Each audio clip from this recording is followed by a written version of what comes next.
नमस्कार, जय हिंद। ज्योति क्लासेस में आप सभी का एक बार फिर से स्वागत है।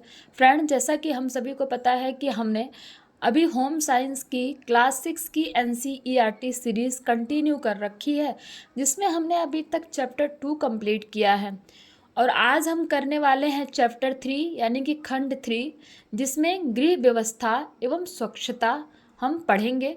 तो फ्रेंड्स, ये टॉपिक यानी कि ये चैप्टर करने से पहले हम देख लेते हैं कि इसके पहले वाले चैप्टर में यानी कि इसके पहले हमने क्या कर रखा है। तो फ्रेंड्स, ये देखिए, ये हमने इसके पहले वाली क्लास में किया था और ये था हमारा चैप्टर 2, जिसमें हमने स्वास्थ्य, अर्थ, लक्षण तथा महत्व पढ़ा था। तो फ्रेंड्स, हमने ये पूरा चैप्टर कंप्लीट किया था एंड उसके कुछ स्मरणीय तथ्य यानी कि कुछ इम्पॉर्टेंट पॉइंट्स और उसकी प्रश्नावली पे नज़र डाला था, जिसमें हमने बहुविकल्पीय प्रश्न, रिक्त स्थानों की पूर्ति और सही गलत कवरअप किया था। तो फ्रेंड्स, आप सभी से निवेदन है कि ये क्लास देखने से पहले अगर आपने अभी तक हमारी चैप्टर 1 और 2 की क्लास नहीं देखी है तो आप सभी प्लेलिस्ट में जा करके चैप्टर 1 और 2 अच्छे से एक बार देख लीजिए। देन आप इस क्लास पे आइएगा तो फ्रेंड्स, आपको अच्छे से समझ में आएगा कि हम क्या पढ़ रहे हैं और सारी चीज़ें अच्छे से क्लियर हो जाएंगी। क्योंकि फ्रेंड्स, आप सभी को पता ही होगा कि कोई भी न्यू टॉपिक स्टार्ट करने से पहले हमने उसके पहले क्या पढ़ा है, यानी कि revision it's most important part of our study. तो ठीक है फ्रेंड्स, चलते हैं आज की क्लास की तरफ। ये हमारी आज का टॉपिक, जिसमें हम पढ़ेंगे गृह स्वच्छता, अर्थ, महत्व एवं प्रकार, यानी कि home cleanliness, meaning, importance and kinds. तो स्वच्छता से तात्पर्य उस क्रिया से है जिसके द्वारा घर को धूल रहित एवं कीटाणु रहित बनाया जाता है। धूल तथा कीटाणु दोनों स्वास्थ्य के लिए हानिकारक है। गृहिणी को घर की सफाई के प्रति पूर्ण रूप से सजग होना चाहिए। अतएव प्रत्येक गृहिणी का यह प्रथम कर्तव्य है कि वह अपने घर को साफ सुथरा एवं कीटाणु रहित रखे, जिससे घर के सभी सदस्यों का स्वास्थ्य उत्तम बना रहे। गृह स्वच्छता का महत्व, यानी कि हमारे लाइफ में गृह स्वच्छता के क्या इंपॉर्टेंस है फ्रेंड्स, उन पे एक नज़र डालते हैं। तो चलते हैं। घर की सफाई का महत्व का विवरण निम्न वर्णित है, यानी कि निम्नलिखित है। गृह व्यवस्था कुशल बनाने के लिए प्रत्येक गृहिणी अपने घर को सुव्यवस्थित रखना चाहती है। कुशल गृह व्यवस्था के लिए घर की सफाई अति आवश्यक होती है। साफ सुथरे घर में प्रत्येक वस्तु अपने निर्धारित स्थान पर रहता है। इस स्थिति में गृह व्यवस्था उत्तम बनी रहती है। सुव्यवस्थित घर में सभी कार्य सरलता तथा शीघ्रता से पूरे कर लिए जाते हैं। कि जैसा कि फ्रेंड्स में बताया गया कि सुव्यवस्थित घर रखना चाहिए, यानी कि घर को डिसिप्लिन में रखना चाहिए। कि हमारे घर में जितने भी सामान हैं, चाहे वो पूजा घर हो, चाहे वो बच्चों के कपड़े हो, चाहे वो हमारी बुक्स हो, उनकी हमें एक जगह बना लेनी चाहिए और उन सामानों को उनकी जगह पर ही रखना चाहिए फ्रेंड्स, जिससे कि हमें कोई समस्या ना हो और हर काम आसानी से और समय पे हो जाए। तो इसीलिए discipline it's most important. Number 2, घर की सुंदर सजावट के लिए। घर की सुंदर सजावट के लिए घर की सफाई सबसे अति आवश्यक है। सफाई के अभाव में घर सुंदर तथा सजा हुआ नहीं माना जा सकता, भले ही घर में कितनी महंगी वस्तुएं क्यों न रखी हो। साफ सुथरे घर में सजावट की साधारण वस्तुएं भी बहुत अच्छी लगती है। फ्रेंड्स, आपको पता चला, अभी तक हम यही जान रहे थे कि घर को सुंदर बनाने का मतलब है कि घर में बहुत सारे सामान ला के रख देना, उनको बहुत सारे सामान सजा देना, बट ऐसा नहीं है फ्रेंड्स। घर को सुंदर सजावट के लिए हमें घर को साफ रखना चाहिए, क्योंकि अगर हमारा घर साफ है, भले ही उस घर में कोई भी सामान ना हो, तो भी हमारा घर सुंदर ही दिखेगा। नंबर 3, अच्छे स्वास्थ्य के लिए। गंदे घर में परिवार के सभी सदस्य आलसी हो जाते हैं तथा उनका स्वास्थ्य भी अच्छा नहीं रह पाता। अतः परिवार के सदस्यों के अच्छे स्वास्थ्य तथा चुस्ती के लिए घर की सफाई आवश्यक है। नंबर 4, रोग के कीटाणुओं से बचने के लिए। विभिन्न रोगों के कीटाणु गंदगी में ही पनपते हैं, अतः घर को कीटाणुओं से बचाने के लिए घर की सफाई आवश्यक है। तो अब पता है फ्रेंड्स कि घर में बहुत सारे कीटाणु ऐसे होते हैं जो घर में गंदगी से ही पनपते हैं। अगर हमारा घर गंदा है तो उसमें बहुत सारे कीटाणु होंगे और वो सारे कीटाणु बीमारी लेकर के आते हैं। इसीलिए घर को हमेशा कीटाणु रहित बनाना चाहिए। नंबर 5, जीवन स्तर को उच्च बनाने के लिए साफ सुथरे घर को उच्च जीवन स्तर का प्रतीक माना जाता है। अतः परिवार के जीवन स्तर को उच्च बनाने के लिए घर की सफाई को आवश्यक माना जाता है। नंबर 6, आने जाने वालों की प्रशंसा प्राप्त करने के लिए अगर हमारा घर साफ सुथरा रहेगा फ्रेंड्स, तो हमारे घर में कोई भी आएगा तो हमारे घर की प्रशंसा करेगा और हमारी भी प्रशंसा करेगा। तो बोलेगा कि देखिए उनके घर में गए थे, उनका घर कितना साफ़ सुथरा, कितना क्लीन है और सारे ही सामान अपनी अपनी जगह से यानी कि डिसिप्लिन में रखे हुए हैं।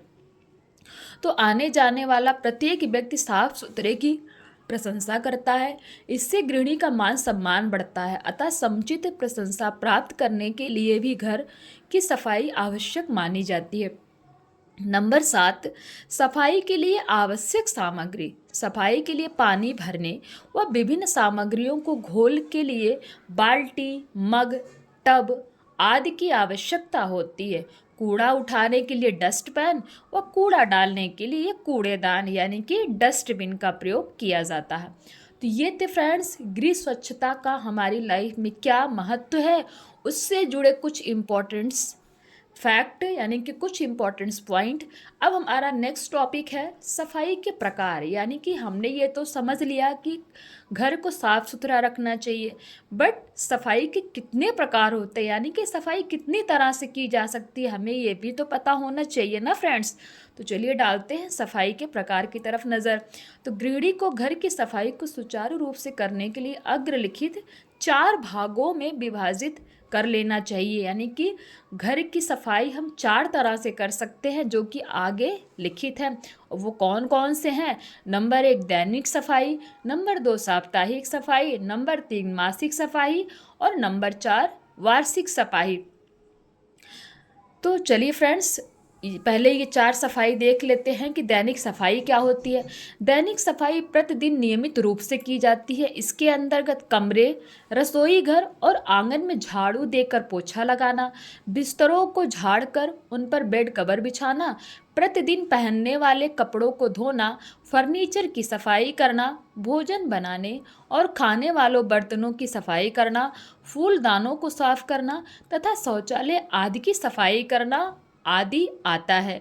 अतः प्रत्येक गृहिणी की इन सभी वस्तुओं की दैनिक सफाई करनी चाहिए। यानी कि फ्रेंड्स हमें पता है, आपको पता चल गया कि दैनिक सफाई के अंतर्गत क्या क्या आता है। नंबर 2 साप्ताहिक सफाई।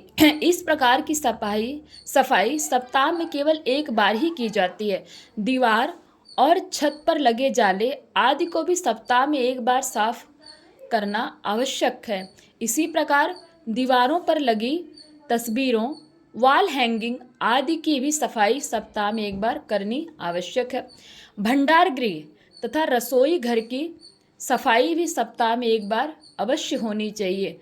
साप्ताहिक सफाई के अंतर्गत घर की सभी नालियों, स्नानागार तथा शौचालय की सफाई करवानी चाहिए तथा फिनाइल आदि भी डलवानी चाहिए।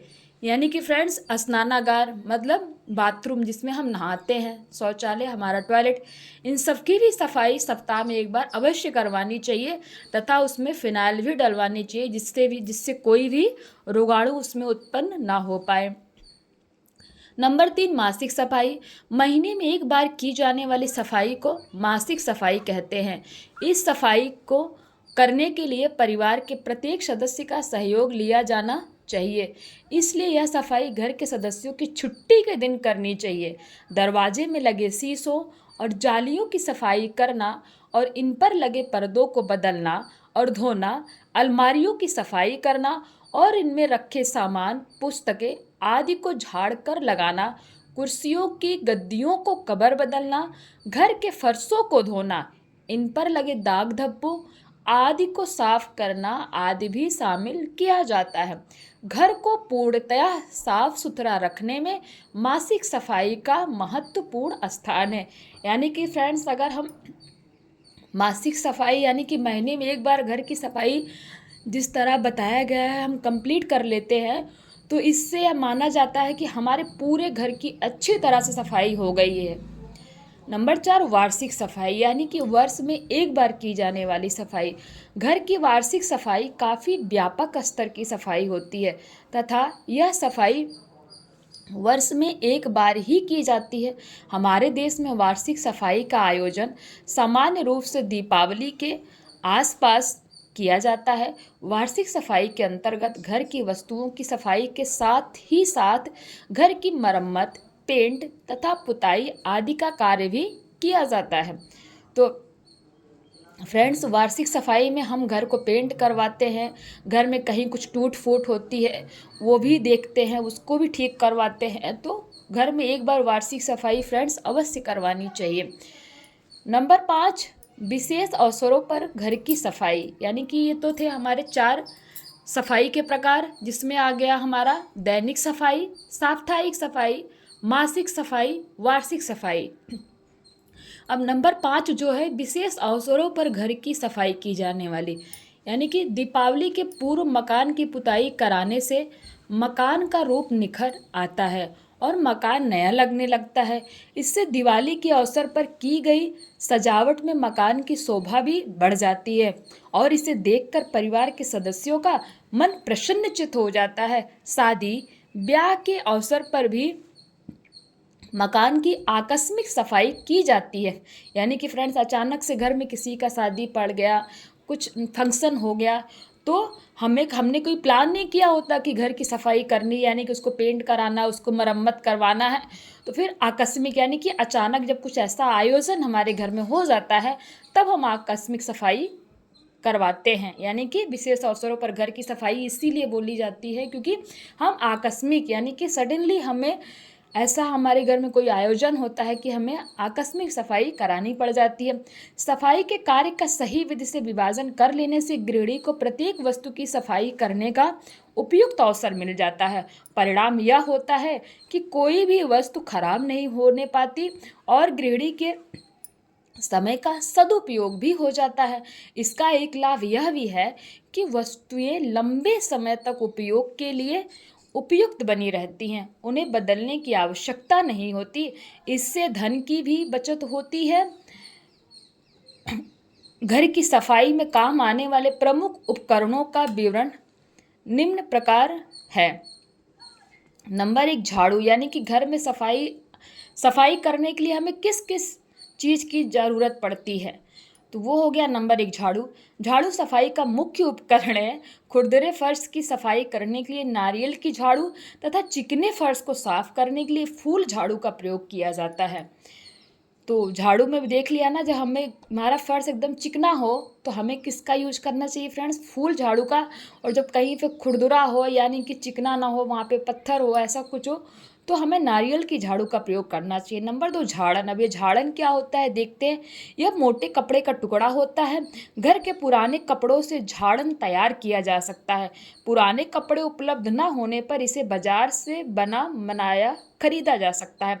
अलग अलग कार्य के लिए अलग अलग झाड़न की आवश्यकता होती है, जैसे बर्तन पोंछने का झाड़न, फर्नीचर पोंछने का झाड़न आदि।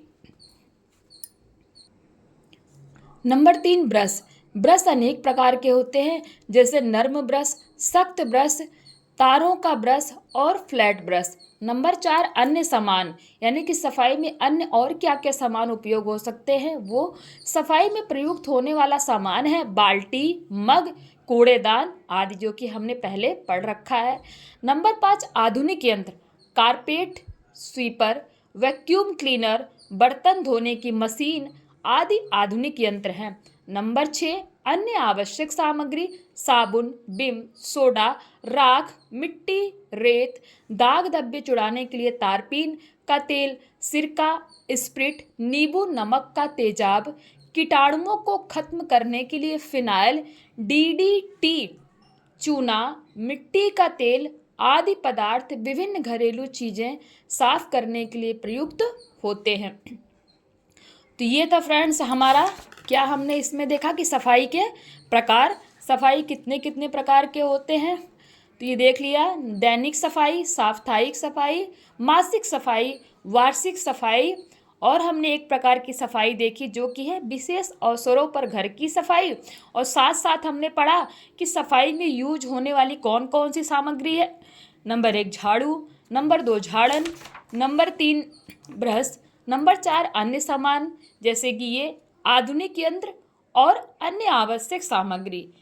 अब देखते हैं नेक्स्ट टॉपिक जो कि है घर की स्वच्छता से लाभ, यानी कि घर को हमें स्वच्छ बनाना चाहिए या स्वच्छ बनाने के लिए हमारे पास क्या क्या सामान होना चाहिए, वो सब तो हमने पढ़ लिया फ्रेंड्स, उसकी इम्पोर्टेंस क्या है। अब हम ये देखते हैं कि घर को स्वच्छ रखने से हमें क्या लाभ मिलता है, क्योंकि हमें घर क्यों स्वच्छ रखना चाहिए। तो घर को साफ एवं व्यवस्थित रखने के निम्नलिखित लाभ हैं। नंबर 1, सुव्यवस्थित एवं स्वच्छ घर देखने में मोहक लगता है, यानी कि मन मोह लेता है। नंबर 2, स्वच्छ घर में रहने वाले सदस्यों का मानसिक एवं शारीरिक स्वास्थ्य उत्तम रहता है। नंबर 3, इसलिए स्वच्छता स्वास्थ्य के लिए बहुत लाभदायक है। नंबर 4, आवश्यक पड़ने पर वस्तुएं आसानी से प्राप्त हो जाती हैं क्योंकि वे व्यवस्थित ढंग से रखी जाती हैं। इस प्रकार स्पष्ट है कि हमें अपने घर तथा घरेलू वस्तुओं को स्वस्थ रखना अति आवश्यक है। इनकी नियमित देखभाल करते रहना चाहिए और उन्हें व्यवस्थित ढंग से सजाकर रखना चाहिए। तो फ्रेंड्स, ये थी आज की क्लास जिसमें हमने ये सारे टॉपिक कवर किए। गृह स्वच्छता का महत्व, सफाई के प्रकार, और हमने क्या कवर किया फ्रेंड्स कि सफाई करने के लिए किन किन सामानों का यूज करना चाहिए और गृह स्वच्छता से हमें क्या लाभ होते हैं। तो फ्रेंड्स, ये हमने कंप्लीट किया चैप्टर 3, और आई होप आज की क्लास आपको समझ में आई होगी, अच्छी लगी होगी फ्रेंड्स। तो ये हमारा चैप्टर 3 कंप्लीट हुआ। कल की क्लास में हम इसके कुछ स्मरणीय तथ्य देखेंगे जो कि बहुत ही ज़्यादा इम्पॉर्टेंट होते हैं फ्रेंड्स इस पूरे चैप्टर में। अगर आपने पूरा चैप्टर ना भी पढ़ा ना, इन स्मरणीय तथ्य को, जिसको हम समरी बोलते हैं, सिर्फ आपने वही देख लिया फ्रेंड्स, तो समझ लीजिए आपका चैप्टर लगभग कंप्लीट हो जाता है। 95% तक चैप्टर आपने कंप्लीट कर लिया।